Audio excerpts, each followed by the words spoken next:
యేసుక్రీస్తు నామములో మీ అందరికీ కూడా నా హృదయపూర్వకమైన వందనాలు తెలియజేసుకుంటూ మత్తయి సువార్త 5వ అధ్యాయం 13వ వచనంకి తీర్చి ఉంచుకుంటే మీరు మత్తయి సువార్త 5వ అధ్యాయము 13వ వచనం. మీరు లోకమునకు ఉప్పై ఉన్నారు. ఉప్పు నిస్సారమైతే అది దేని వలన సారము పొందును? అది బయట పారవేయబడి మనుషుల చేత త్రొక్కబడుటకే కానీ మరి దేనికి పనికిరాదు. ఈ వారంలో నేను ఈ మాట ధ్యానం చేస్తున్నప్పుడు ఉప్పు గురించి చెప్పాడేంటి దేవుడు? మనల్ని, ఆయన బిడ్డలమైన మనల్ని ఉప్పుతో పోల్చాడు. వజ్రాలతోనో బంగారంతోనో పోల్చలేదు. అతి సామాన్యమైన వస్తువైన ఉప్పుతో పోల్చాడు. ఉప్పు యొక్క విశిష్టత ఏంటి అని ఈ వారం అంతా నేను కొంచెం తెలుసుకోవడానికి ప్రయత్నం చేశానండి. ఈ వారం అంతా నాకు సమయం దొరికినప్పుడల్లా ఉప్పు గురించి రాశారేంటి, ఉప్పుతో పోల్చారేంటి యేసుక్రీస్తుల వారు. మనకి ఘనంగా ఏమనుకుంటాము? వజ్ర వైఢూర్యాలు, బంగారం, ఇవన్నీ కదా మన దృష్టిలో ఘనమైనవి. వాటితో పోల్చలేదేంటి అని ఆలోచన చేసి రీసెర్చ్ చేసినప్పుడు, కొంచెం నేను తెలుసుకోవడానికి ప్రయత్నం చేసినప్పుడు ఖచ్చితంగా ఈ పాఠం నేర్చుకోవాలి అనిపించిందండి. ఖచ్చితంగా నేర్చుకోవాలని అనిపించింది. మరి మీరు ఇప్పుడు వరకు ఎలా విన్నారో నాకు తెలియదు, కానీ నేను తెలుసుకున్న పాఠాన్ని ఈరోజు మనం అందరం నేర్చుకుందాము. మీరు లోకమునకు ఉప్పై ఉన్నారంట. మనం ఏమై ఉన్నాము? ఉప్పై ఉన్నామంట. ఉప్పు నిస్సారమైతే అది దేని వలన సారము పొందిద్ది అని, నిస్సారం అయిపోతే మళ్ళీ దానికి సారం రావాలంటే దేని వలన అని, అది కుదరదు అని అది బయట పారవేయబడి మనుషుల చేత త్రక్కబడుతుందంట. అయితే ఉప్పు గురించి తెలుసుకునేటప్పుడు యోబు గ్రంథంలో ఒక మాట ఉంటుందండి. 6వ అధ్యాయము 6వ వచనము. దేవుడు ఎందుకు ఉప్పుతో పోల్చాడో ఈరోజు, ఉప్పు మనకి డాక్టర్లు ఈ మధ్య కాలంలో ఉప్పును దూరం చేశారు. మీరందరూ ఉప్పుకు దూరంగా ఉండండి అన్నారు. కానీ పూర్వకాలంలో అలా కాదండి. ఇప్పుడు మనం నేర్చుకుంటాం, తెలుసుకుంటాం. పరిశుద్ధ గ్రంథంలో ఉప్పు గురించి రాశాడు అంటే నిజంగా ఎన్ని పాఠాలను నేర్పించడానికి, ఎంత జ్ఞానాన్ని మనకి ఇవ్వటానికి దేవుడు నేర్పిస్తున్నాడో తెలుసండి. ఎవరైతే ఆశ కలిగి ఉంటారో ఆశగున్న ప్రాణాన్ని తృప్తిపరిచే దేవుడు అండి. మనం గృహాల్లో ఉండి దేని కొరకైతే ఆశపడుతున్నామో దాన్నే పొందుకుంటామండి. వాక్యం కోసం అయితే కనుక ఖచ్చితంగా ధారాళంగా ఆయన జ్ఞానాన్ని ఇస్తానని అంటున్నాడు. అలా యోబు గ్రంథం ఉప్పు గురించి మొట్టమొదటిగా 6వ అధ్యాయం 6వ వచనం, ఉప్పు లేక ఎవరైనా రుచి లేని దాన్ని తిందురా అంటే, ఉప్పు మనకి ఏది సూచిస్తుందంటే రుచిని. అంటే మొట్టమొదటిగా మనకు ఉప్పు రుచిని సూచిస్తుంది అనమాట. అలాగే మళ్ళీ ఇంకొక మాట చూద్దాం. ఎజ్రా గ్రంథము 4వ అధ్యాయము 14వ వచనము. ఎజ్రా గ్రంథము 4వ అధ్యాయము 14వ వచనము. మేము రాజు యొక్క ఉప్పు తిన్నవారము గనుక రాజునకు నష్టము రాకుండా మేము చూడవలనని ఈ ఉత్తరమును పంపి రాజువైన తమకు ఈ సంగతి తెలియచేసితివి. అంటే మరి ఉప్పు దేనికి సూచనగా చేస్తుందంటే కృతజ్ఞతకు. మేము ఆయన ఉప్పు తిన్న వారము, అందుకని మేము ఆయనకి ఈ మేలు చేయాలి. ఆయన ఉప్పు తిన్న వారము, ఆయనకి మేము ఆ రాజుగారికి కృతజ్ఞతగా ఉండాలి. అంటే మొట్టమొదటిగా రుచిని తెలియచేస్తుంది. ఒకటి ఉప్పు, మనం మా ఉప్పు తిని మమ్మల్ని ఇచ్చేసారని అంటారు మనకు సామెత. ఉప్పు తిని ఏంటి అండి? ఎందుకని అలా ఆ సామెతలు పెట్టారు? నిజంగా అసలు ఆ సామెతలకు పరిశుద్ధ గ్రంథంలో యేసుక్రీస్తు వారి యొక్క ఉపమానానికి ఉప్పు గురించి తెలుసుకున్నప్పుడు అసలు నాకు ఎంత ఆశ్చర్యం వేసిందంటే, సంతోషం వేసింది, ఆశ్చర్యం వేసిందండి. పరిశుద్ధ గ్రంథంలో ఉన్న లేఖనాలను చూస్తూ మీరు దివారాత్రులు ధ్యానం చేస్తూ దీని యందు ఆనందించండి. కుటుంబాలు కాదండి, కుటుంబాల్లో వచ్చే సమస్యల వైపు చూస్తే మీరు సమస్యలనే చూస్తారు. మీ జీవితాంతం సమస్యలనే చూస్తారు. దేవుడి వైపు చూసి సత్యవాక్యం వైపు కనుక చూస్తే దేవుడు మనల్ని అలానే నడిపిస్తూ ఉంటాడు అన్నమాట. మనకి ఎన్నో విషయాలు తెలియజేస్తూ ఉంటాడు. అందుకనే యెహోవా ధర్మశాస్త్రమునందు ఆనందించుచు దివారాత్రులు ధ్యానించువాడు ధన్యుడు. అంటే మనకి ఏదైనా కుటుంబంలో ఏదైనా కొనుక్కుంటేనే మనకు ఆనందం, కుటుంబం అంతా బాగుంటేనే ఆనందం, లేదు ఇంకేదైనా సాధించితేనే ఆనందం. కానీ పరిశుద్ధ గ్రంథంలో ఉన్న ఆనందం ఎలా అంటే యెహోవా ధర్మశాస్త్రమునందే ఆనందించమంటున్నాడు. అప్పుడు ఆనందం ఏమవుతుంది, మనకి అన్ని విషయాలు మనము చేసే ప్రతి పనిని కూడా సఫలపరిచిద్ది అనమాట. మనం ఏమన్నా ఇది ఒక్కటి పక్కన పెడతాము, మిగతా అన్నిటిలో కూడా చాలా ప్రాధాన్యత ఇస్తూ ఉంటామండి. అందుకే క్రైస్తవులు చాలా మంది అజ్ఞానులుగా బ్రతుకుతున్నారు.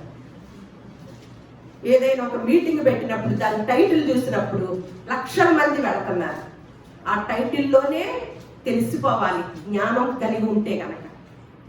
నేను ఇందాకే చెప్పాను, ఎందుకు అంతమంది వెళ్తున్నారంటే వాళ్ళు పరిశుద్ధ గ్రంథాన్ని చదవటం లేదు, వాళ్ళకి సత్యవాక్యం కూడా అవసరం లేదు. వాళ్ళు భౌతికమైన బుద్ధులతో ఉండబట్టి ఎక్కడైనా పర్లేదు అడ్జస్ట్ అయిపోతాం, మాకు సత్యవాక్యం ఎందుకులే అని సర్దుకుపోతున్నారు అన్నమాట. ఇప్పుడు ఉప్పు ఎలా ఉందంట, కృతజ్ఞతకి భావంగా ఉందన్నమాట. ఈ ఉప్పు గురించి మళ్ళా కొంచెం తెలుసుకొని లేఖనాల్లోకి వెళ్దాం.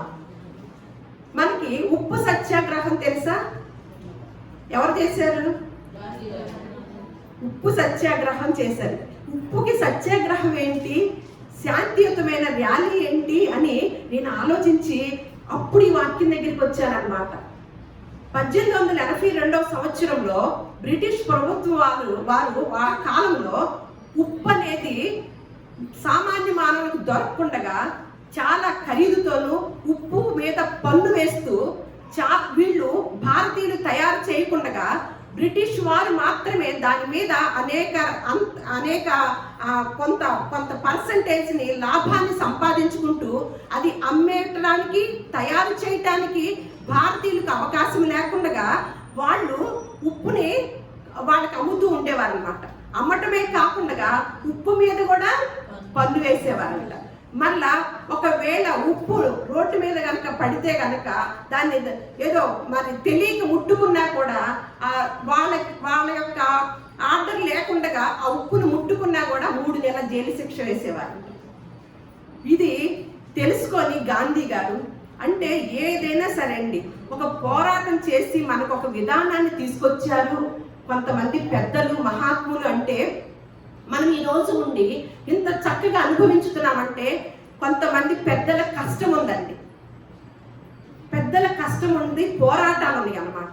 మరి మనం ఈ సత్యవాక్యం కొరకు ఎంతవరకు పోరాడుతున్నాము, ఎంతవరకు నిలబడుతున్నాము, ఎంత నేర్చుకోవడానికి ప్రయత్నం చేస్తున్నామండి.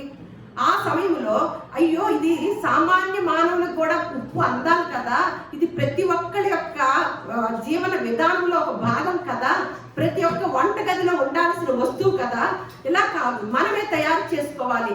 అందుకని 1930 మార్చి 12వ తారీఖున ఈయన ఒక శాంతియుతమైన ర్యాలీని కొనసాగించారంట. 384 రోజులు ఏమో పాదయాత్ర చేశారంట గాంధీ గారు.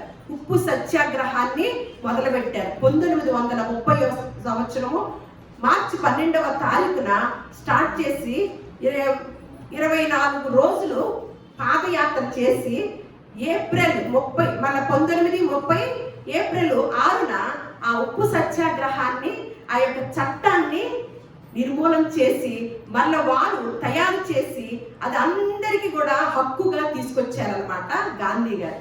అంటే ఉప్పుకి ఎంత చరిత్ర ఉందా అని నాకు ఆశ్చర్యం వేసిందండి. అంటే యేసుక్రీస్తు వారు మీరు లోకానికి ఉప్పై ఉన్నారు అంటే ఏదో గొప్ప సత్యం ఉంటది, ఏదో ఒక మర్మం ఉంటది, దాన్ని ఏదో ఒక విశిష్టత ఉంటది అని నేను ఒక 4-5 రోజుల నుంచి సేకరించడానికి ప్రయత్నం చేస్తున్నప్పుడు నాకు గాంధీ గారి ఉప్పు సత్యాగ్రహం కనిపించింది అనమాట. ఆయన అంత చేసి అప్పుడు చాలా మంది గాంధీ గారితో కూడా పాల్గొని వారు ఏప్రిల్ 6న తయారీ చేసి దాన్ని ఆ యొక్క శాంతియుతమైన ర్యాలీని, ఆ పాదయాత్రని ముగించారంటండి. అప్పటి నుంచి అందరికి కూడా ఉప్పు అనేది అందుబాటులోకి వచ్చింది. దానికన్నా ముందు రోమా చక్రవర్తులు, రోమా సామ్రాజ్యం వాళ్ళు, రోమా సైనికులకి వాళ్ళు అనర్గళంగా వాళ్ళు చాలా బలంతో ఉండేవాళ్ళంట. ఇనప కవచాలు వేసుకొని 40 మైళ్ళు నడిచేవాళ్ళంటే ఎండలతో సైతం కూడా. అంత నడవటానికి వారి బలానికి కారణం కూడా ఉప్పు అంటండి. ఆ ఉప్పని తెలుసుకొని ఆ రోమా సామ్రాజ్యం, రోమా ప్రభుత్వం వారు ఉప్పుని చాలా జాగ్రత్తగాను, ఉప్పు కోసము యుద్ధాలు, పోరాటాలు కూడా జరిగినాయి అంటండి. అది ఆరోగ్య సూత్రానికి, అలాగే బలాన్ని ఇచ్చేదిగాను, ఇలా అన్ని రకాలుగా ఉందని దాన్ని వదలకుండగా రోమా ప్రభుత్వం వారు కూడా దాన్ని ఒక ప్రత్యేకమైనదిగా చూశారంట.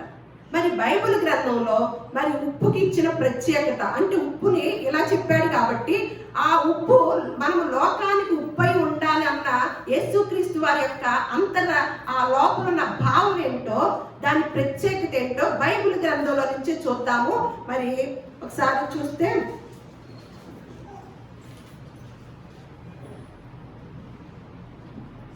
రోమా ప్రభుత్వ కాలంలో కూడా ఉప్పుని తెల్ల బంగారం అనేవాళ్ళు అంటండి. చూడండి ఎంత ప్రత్యేకత అన్నమాట. ఒకవేళ ఆ సైనికులకి డబ్బులు బదులు ఉప్పుని కొనుక్కోవటానికి జీతంగా ఇచ్చేవాళ్ళంట. రోమా సైనికులకి ఉప్పు కొనుక్కోవటానికి జీతంగా ఇస్తే, ఒకవేళ ఆ సైనికుడికి చెప్పిన పనిని చేయకుండా బద్ధకంగా కనుకుంటే ఆ నెల ఉప్పు బత్యం కట్ చేసేవారంట. అంటే అంత లింక్ అయి ఉందన్నమాట. ఉప్పుకి, ఆరోగ్యానికి, ప్రతి దానికి కూడా లింక్ అయి ఉందంట. ఆ రోజుల్లో అంత ప్రాధాన్యత కలిగింది. ఇప్పుడు బైబిల్ గ్రంథంలో మనకి ఈ ఉప్పు గురించి ఎంత వివరంగా చెప్పారో చూద్దాము. హెస్కేలు గ్రంథము 16వ అధ్యాయము 4వ వచనం. హెస్కేలు గ్రంథము అంటే ఇది మనం చెప్పుకున్న మాట యేసుక్రీస్తు వారి కాలంలో ఆయన చెప్పిన మాట. కానీ క్రీస్తుకు పూర్వము ఈ ఉప్పు యొక్క విశిష్టత లేఖనాల్లో చూస్తున్నాం అన్నమాట. ఉప్పు యొక్క ప్రత్యేకత. నీ జనన విధము చూడగా నీవు పుట్టిన నాడు నీ నాభి సూత్రము కోయబడలేదు, శుభ్రమగుటకు నీవు నీళ్లతో కడగబడను లేదు, వారు నీకు ఉప్పు రాయక పోయిరి, బట్ట చుట్టక పోయిరి. అంటే ఎప్పుడైతే స్త్రీలు డెలివరీ అవగానే ఆ బిడ్డ కంట ఇదివరకు రోజు ఇప్పుడైతే బేబీ సోప్స్ అని కొన్నిటిని పెట్టేవాళ్ళంట. కానీ ఆ రోజుల్లో ఉప్పు నీటితో కడిగేవాళ్ళంటండి, ఉప్పు బట్టతో తుడిచేవాళ్ళంటండి. ఎందుకంటే ఆ చర్మానికి ఇన్ఫెక్షన్ రాకుండా, ఆరోగ్య యాంటీబయాటిక్ లాగా ఉపయోగపడేలాగా ఆ బిడ్డ భూలోకానికి రాగానే ఉప్పుతో ఆ స్నానము, ఉప్పు నీటితో స్నానము, ఉప్పు బట్టతో తొడవటము అనేది చేసేవారంట. అందుకని మనకి యేసుక్రీస్తు వారి క్రీస్తుకు పూర్వమే ఈ మాట చెప్తుంది అనమాట.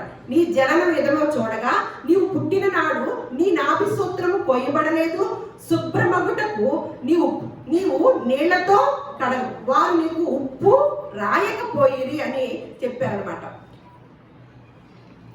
ఏదైనా ఆ లోపల ఉన్న బ్యాక్టీరియా కూడా చచ్చిపోద్ది అనమాట. ఈ ఉప్పు చేయటం ద్వారా, ఇలా ఈ ప్రాసెస్ ద్వారా ఆ పసిపిల్లకున్న బ్యాక్టీరియా, ఇన్ఫెక్షన్ అనేది లేకుండా పోతుందంట. పూర్వకాలము మెడిసిన్లు, బేబీ సోప్స్ ఇవన్నీ కెమికల్స్తో కూడినవన్నీ ఇప్పుడు అన్నీ కూడా ఇప్పుడు కూడా ఎందుకు ఆ ఉప్పును దూరం చేశారో నేను చివరిలో చెప్తానమాట.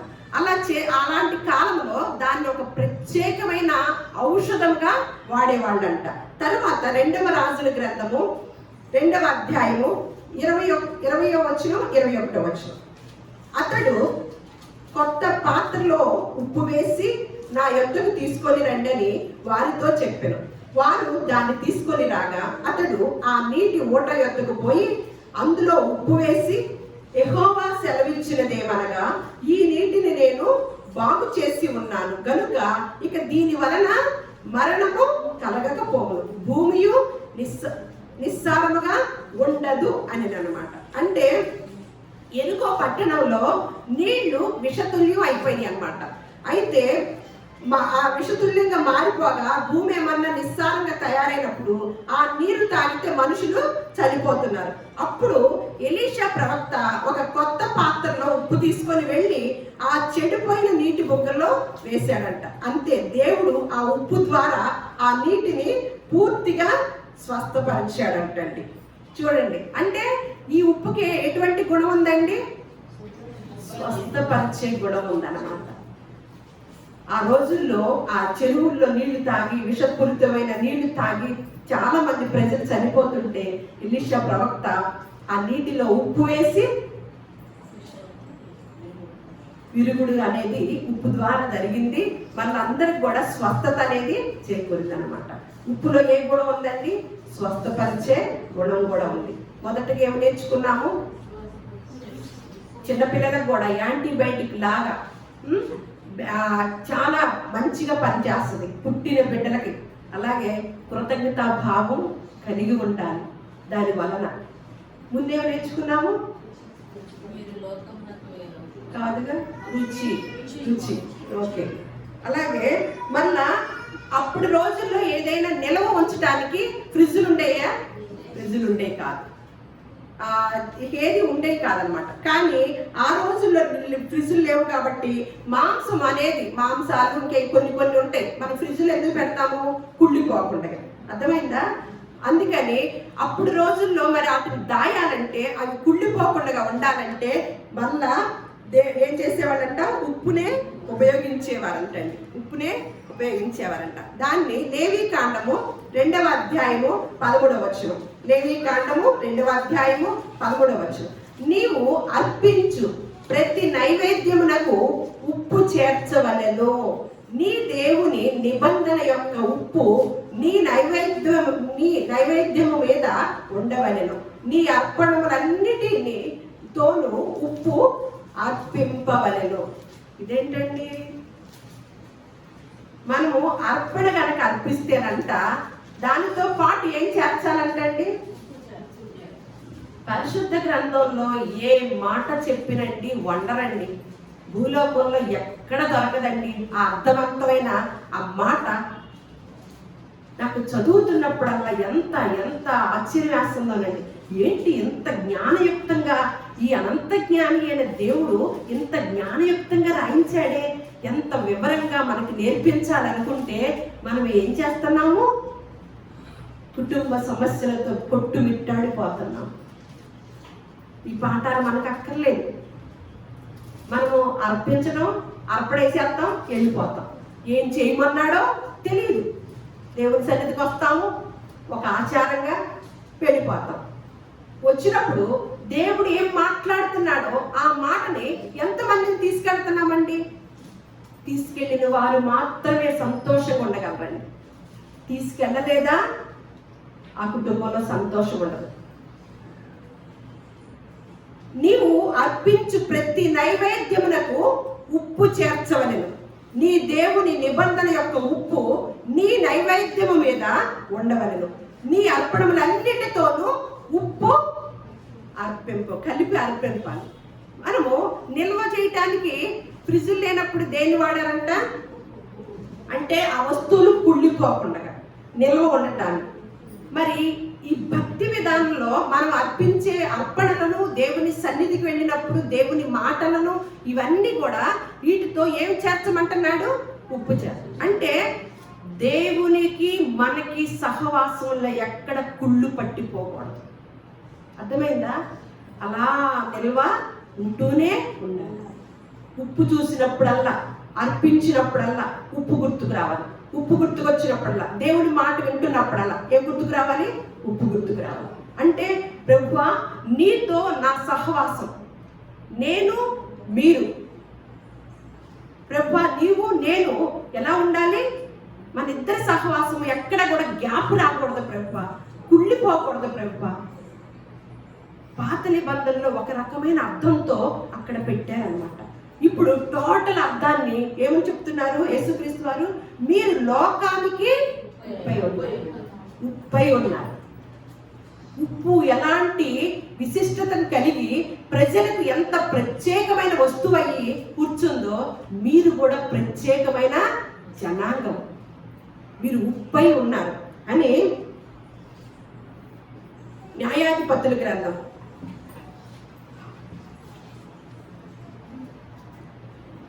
ఆ రోజుల్లోనంట ఒక రాజ్యాన్ని శత్రువులు పూర్తిగా నాశనం చేశాక ఆ నేల మీద అంటండి మళ్ళా పచ్చిగడ్డి కూడా మొలవకూడదని భూమి మీదంట ఉప్పు చల్లేవారంటండి. అంటే పచ్చిగడ్డి కూడా మొలవదు. న్యాయాధిపతులు 9వ అధ్యాయము 45వ వచనం. ఆ దినమంతయు అబీమెలెకు ఆ పట్టణస్థులతో యుద్ధము చేసి పట్టణమును చుట్టుకొని అందులోనున్న జనులను చంపి పట్టణమును పడగొట్టి దాని స్థలమున ఉప్పు జల్లెను. అంటే ఆ రోజుల్లో ఉన్న విధానం అన్నమాట. ఇక యుద్ధాలకి మరి అదే కదా, ఇప్పుడు ఒక రకమైన యుద్ధాలు కదా. అప్పుడు ఒక పట్టణాన్ని గనక ఆక్రమించుకుంటే ఇక సస్యశ్యామలంగా ఉండకూడదు అనమాట. దానికి కూడా ఏది అవసరమైంది, ఆ ప్రాంతంలో ఒక మొక్క కూడా, పచ్చ మొక్క కూడా మొలవకుండా ఉండటానికి ఏది చల్లేవాళ్ళు అని చెప్తున్నారు. అంటే నాశనానికి కూడా శాశ్వత నిబంధనకి ఉప్పే, దేవుని కృపకు పాత్రలం అవటానికి ఉప్పే. అదే వస్తువుతో మళ్ళీ దేనికి, నాశనానికి కూడా ఉప్పే అని మనం చూస్తున్నాం అనమాట. ఆయన యేసుక్రీస్తు వారు ఒక మాట అన్నారంటే అది చాలా అర్థం ఉంటుందండి. అక్కడే కూర్చొని దాన్ని పట్టుకొని వేలాడితే దాని గురించి తెలియదండి. ఎక్కడ ఉంటుందంట బైబిల్ గ్రంథాన్ని కొంత అచ్చట కొంత ఇచ్చట.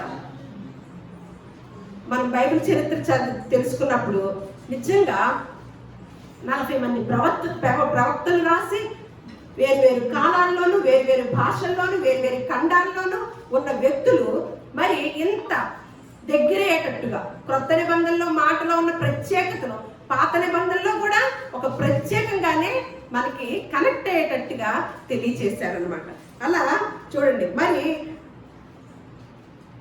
ఉప్పు అంత పవిత్రమైనది, అంత బలాన్ని ఇచ్చేదైతే ఈ రోజు మరి డాక్టర్లు ఎందుకని దీన్ని వాడొద్దని చెప్తున్నారండి? చూడండి ఎందుకని చెప్తున్నారు డాక్టర్లు. ఆ రోజుల్లో ఉప్పుకి కల్తీ లేదు, అర్థమైందా? ఈ రోజుల్లో ఉప్పులు ఏం చేశారు, కల్తీ చేయటం వలన ఉప్పుకి దూరంగా ఉండమంటున్నారు. మనము ఆ మాటనే తీసుకొని ఉప్పుకు దూరం అయిపోయి బలాన్ని పోగొట్టుకుంటున్నామండి. ఎందుకంటే మనుషుల్లో స్వార్థం పెరిగిందనమాట. మరి ఉప్పు సత్యాగ్రహం చేశారు గాంధీ గారు. అలనాటి రోమా సామ్రాజ్య కలిగిన చక్రవర్తులు ఉప్పుకు ప్రత్యేకమైన స్థానాన్ని ఇచ్చి ఉప్పు కోసం యుద్ధాలే చేశారు. ఈ ఉప్పును కనుక పోగొట్టుకుంటే మన సైన్యం ఉండదు, మన రాజ్యాలు ఉండవని ఒక తీర్మానం చేసుకొని ఉప్పు కొరకు ప్రత్యేకంగా వాళ్ళు యుద్ధాలు కూడా చేసేసారనమాట. అలాంటి ఉప్పుని ఇప్పుడు ఉన్న మనుషులు ఎందుకు అంత స్వార్థంగా రసాయనాలు కలిపి దాన్ని మనకి తీసుకుంటే గుండె జబ్బులు కానీ, బీపీలు కానీ, కిడ్నీ సమస్యలు కానీ వచ్చేటట్లుగా చేసిందండి జనాంగం, కల్తీలు చేసి. మరి అలాంటప్పుడు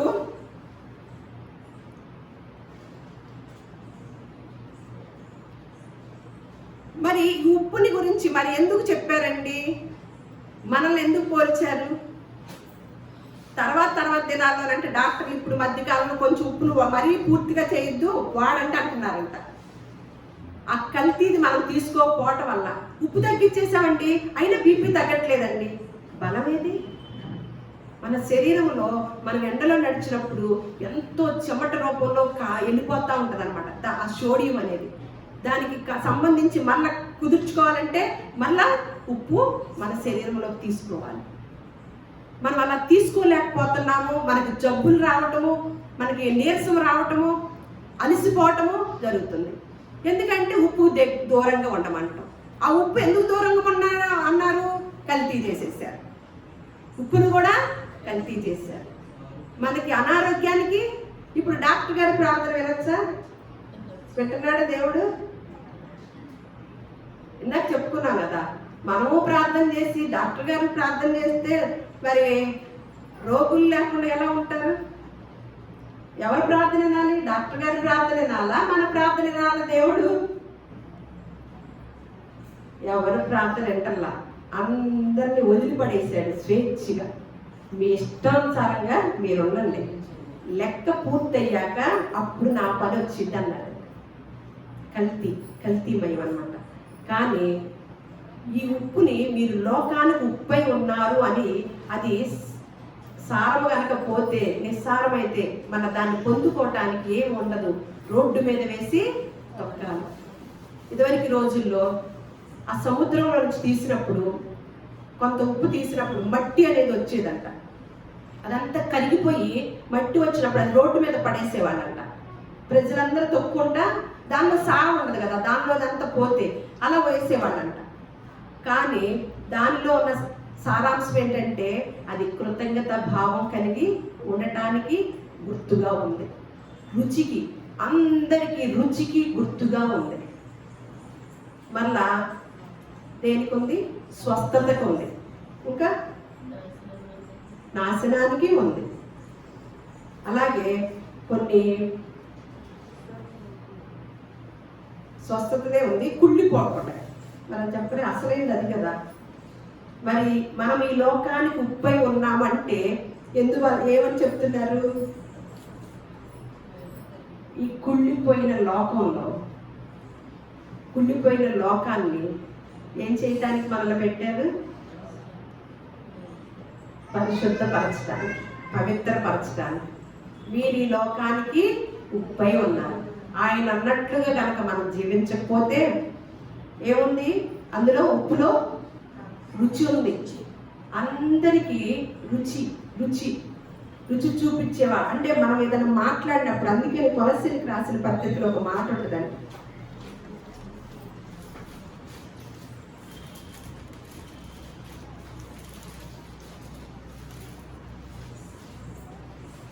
నాలుగవ అధ్యాయము 6వ వచనం.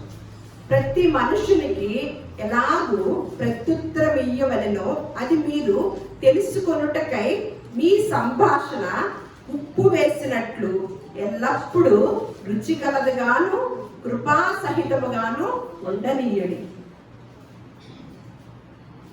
యేసుక్రీస్తుల వారు ఎందుకు వాడారండి? మీరు లోకానికి ఉప్పు అన్నారు. వజ్రాలు అన్నాడా? బంగారం అన్నాడా? వజ్రాలు బంగారం అందరికన్నా ఉంటాయా? కానీ అసలు ఆ జ్ఞానాన్ని చూసి, మనకు తెలియటానికి చెప్పే విధానం చూసి నాకు ఎంత ఇష్టం కలిగిందోనండి పరిశుద్ధ గ్రంథం మీద. ఈ అనంత జ్ఞాని ఎంత జ్ఞానయుక్తంగా రాశాడయ్యండి.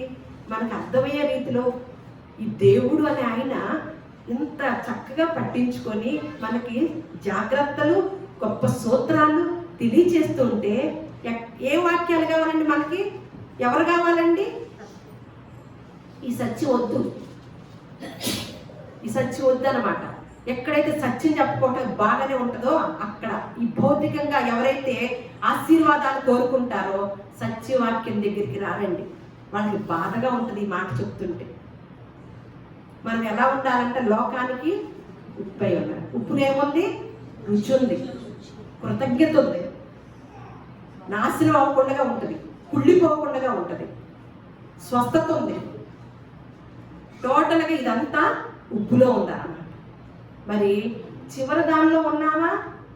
ఈ నాలుగిట్లో ఉన్నామా? రుచిగా ఉన్నామా? కృతజ్ఞత కలిగి ఉన్నామా? స్వస్థతతో ఉన్నామా? కుళ్ళిపోకుండా ఉన్నామా? 5వదిలో ఉన్నామా?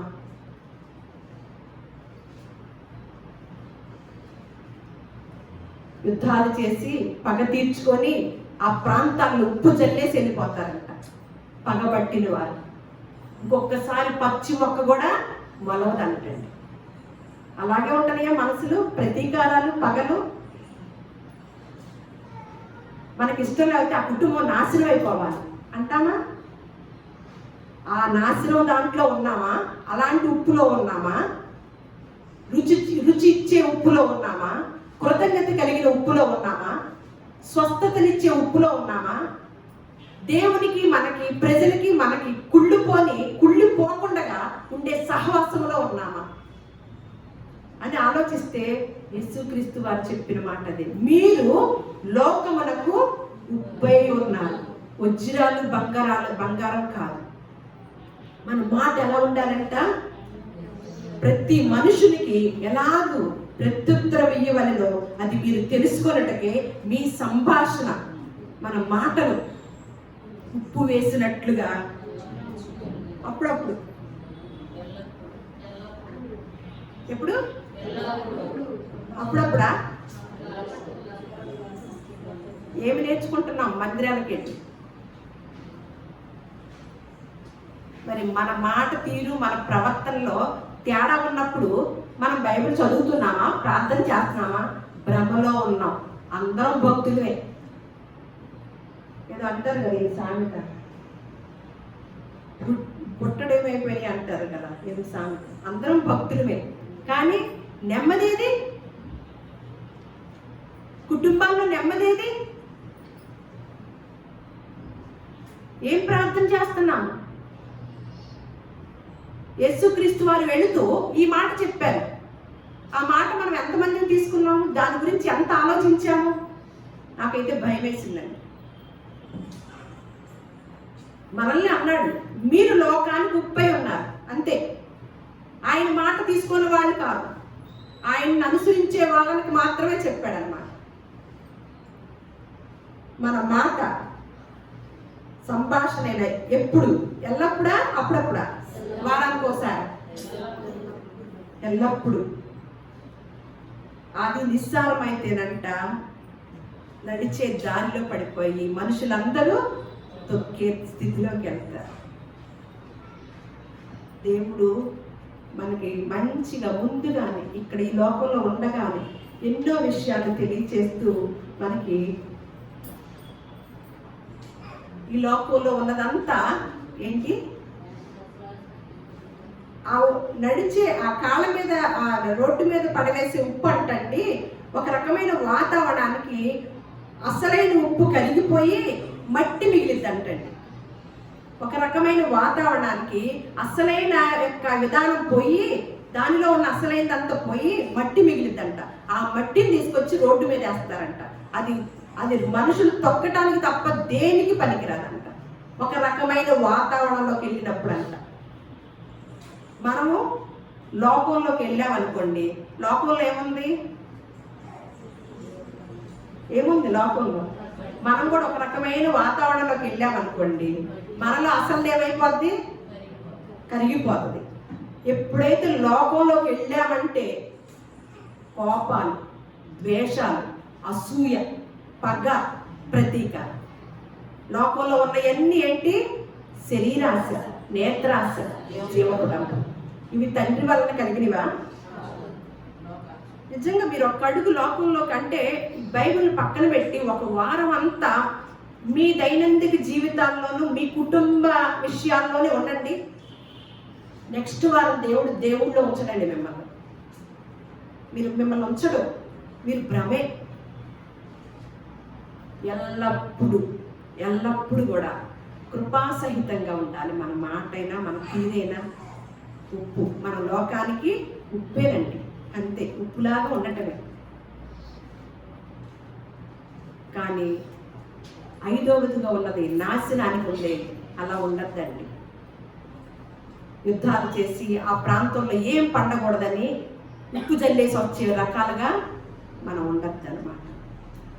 అప్పుడు వారు ఎక్కడికి వెళ్ళిపోతారు? నరకానికి వెళ్ళిపోతారు. అక్కడ ఏడుపును పండ్లు ఒకటి ఉందన్నమాట. తీక్షణమైన శిక్ష దేవుడు రెడీగా ఉంచాడనమాట. మీరు లోకానికి ఉప్పై ఉన్నారంటే ఉప్పులాగానే బ్రతకాలి, అంతే. అది ఖచ్చితం. తేడా వస్తే వేరే చోటకి వెళ్ళిపోవటమేమన్నమాట. దేవుడి మాటలు మన హృదయాల్లో ఫలింప చేయనుగాక.